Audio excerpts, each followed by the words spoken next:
नमस्कार दोस्तों, electrician education channel में आपका स्वागत है। दोस्तों आज के वीडियो में बात करेंगे एसी सप्लाई को डीसी में कैसे बदलते हैं, अर्थात कैसे कन्वर्ट करते हैं। एसी सप्लाई चाहे वो सिंगल फेज की हो या 3 फेज की हो, इस वीडियो को पूरा देख लेंगे तो आप उसको डीसी में कन्वर्ट कर सकते हैं। अच्छा, इसकी जरूरत पड़ती क्यों है दोस्तों, हम जान लेते हैं कि हमको डीसी की जरूरत पड़ती है। जो हमारा बैटरी होता है उसको चार्ज करने के लिए सदैव डीसी देते हैं हम। डीसी सप्लाई से ही बैटरी चार्ज होता है और साथ ही साथ जो हमारा अल्टरनेटर होता है उसके फील्ड को एक्साइट करने के लिए भी हम डीसी का ही प्रयोग करते हैं। तो इस विधि द्वारा, हम जो विधि बताने वाले हैं, इस विधि द्वारा आप एसी सप्लाई को डीसी में कन्वर्ट कर लेंगे। अच्छा, सिंगल फेज की जो सप्लाई होती है उसको डीसी में बदलने के लिए 3 विधि है।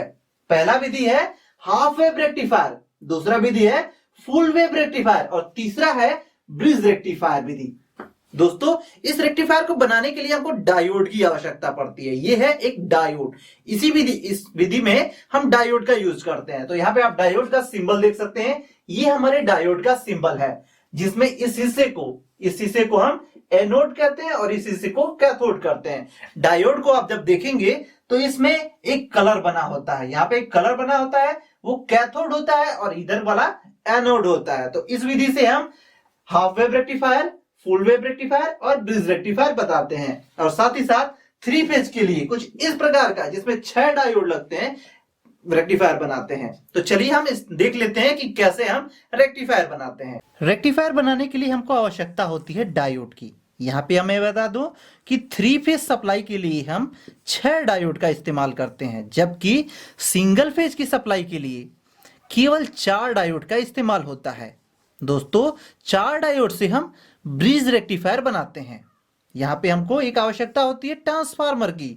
ये ट्रांसफार्मर स्टेप डाउन ट्रांसफार्मर होता है, जो 220 वोल्ट की सप्लाई को 12 वोल्ट में कन्वर्ट कर देता है।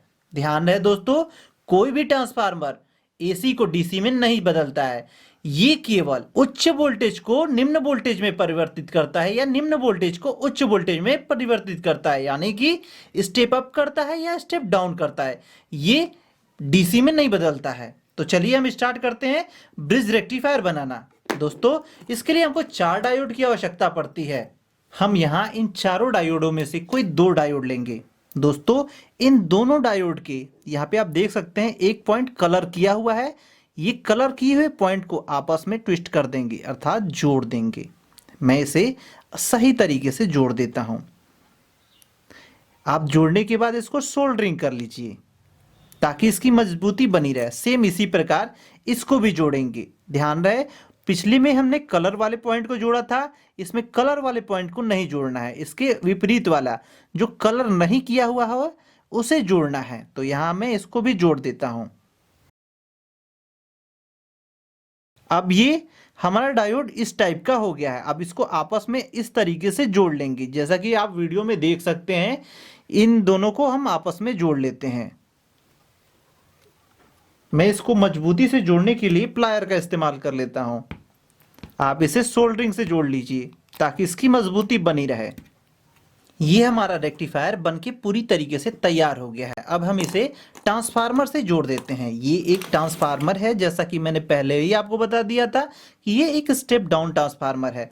इसके प्राइमरी अर्थात इनपुट हिस्से पे मैंने 220 वोल्ट की सप्लाई दी है। यहाँ पे आपको 12 वोल्ट की सप्लाई मिलेगी। दोस्तों 12 वोल्ट की सप्लाई से हमें कोई खतरा नहीं होता है, यानी हम इसे आसानी से पकड़ सकते हैं। आप इसका प्रयोग ना कीजिएगा क्योंकि इसमें आपको बिजली का झटका लग सकता है, लेकिन यहाँ पे मैं इसको पकड़ सकता हूँ। यहाँ पे आप देख सकते हैं ये 12 वोल्ट की सप्लाई है, जिसमें हाई एम्पियर की विद्युत धारा प्रवाहित हो रही है। इसे हम कनेक्ट कर देते हैं रेक्टिफायर से। ये हिस्सा हमारा इससे जुड़ जाएगा ट्रांसफार्मर के इनपुट हिस्से से। मैं इसको जोड़ देता हूं और ये हिस्सा इसके दूसरे इनपुट हिस्से से जुड़ जाएगा। यहाँ पे पॉजिटिव और निगेटिव का कोई चक्कर नहीं होता है, आप किसी से भी जोड़ लेंगे।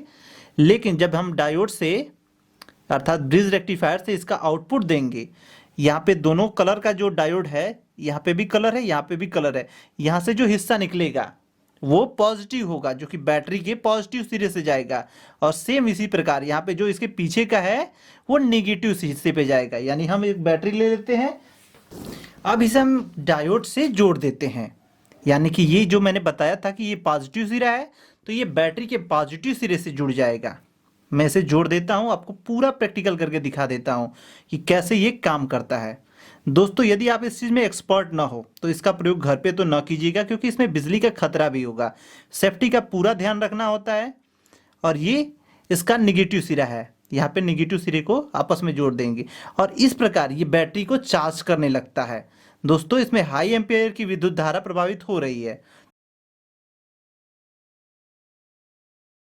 ये हमारा ब्रिज रेक्टिफायर पूरी तरीके से बनके तैयार हो गया है, जो एक बैटरी को चार्ज कर दे रहा है। मैं इसको सिंपल से भाषा में आसानी से बता दे रहा हूँ। यहाँ पे जो हमारा सप्लाई आ रहा है वो 220 वोल्ट की सप्लाई आ रहा है, जो कि ट्रांसफार्मर उसको कन्वर्ट कर दे रहा है 12 वोल्ट की सप्लाई में, 12 वोल्ट की एसी सप्लाई में। और ये डायोड जो एक ब्रिज रेक्टिफायर के तरीके से जुड़ा हुआ है, उस 12 वोल्ट की एसी सप्लाई को कन्वर्ट कर रहा है डीसी सप्लाई में, जिससे ये हमारा 12 वोल्ट का बैटरी चार्ज हो रहा है। इस प्रकार हम ब्रिज रेक्टिफायर बनाना सीख गए। अगली वीडियो में मैं आपको 3 फेज सप्लाई से डीसी में कन्वर्ट करने की पूरी विधि बताने वाला हूं। तो हमसे जुड़े रहने के लिए हमारे चैनल को सब्सक्राइब कर लीजिए और बेल आइकन को दबाकर ऑल पर कर लीजिए, ताकि हमारे द्वारा अपलोड की जाने वाली सभी वीडियो की नोटिफिकेशन आपको मिलती रहे। दोस्तों इस वीडियो में आपको जानकारी थोड़ी भी प्राप्त हुई हो तो कमेंट करके जरूर बताएं और इस वीडियो को लाइक भी कर दें।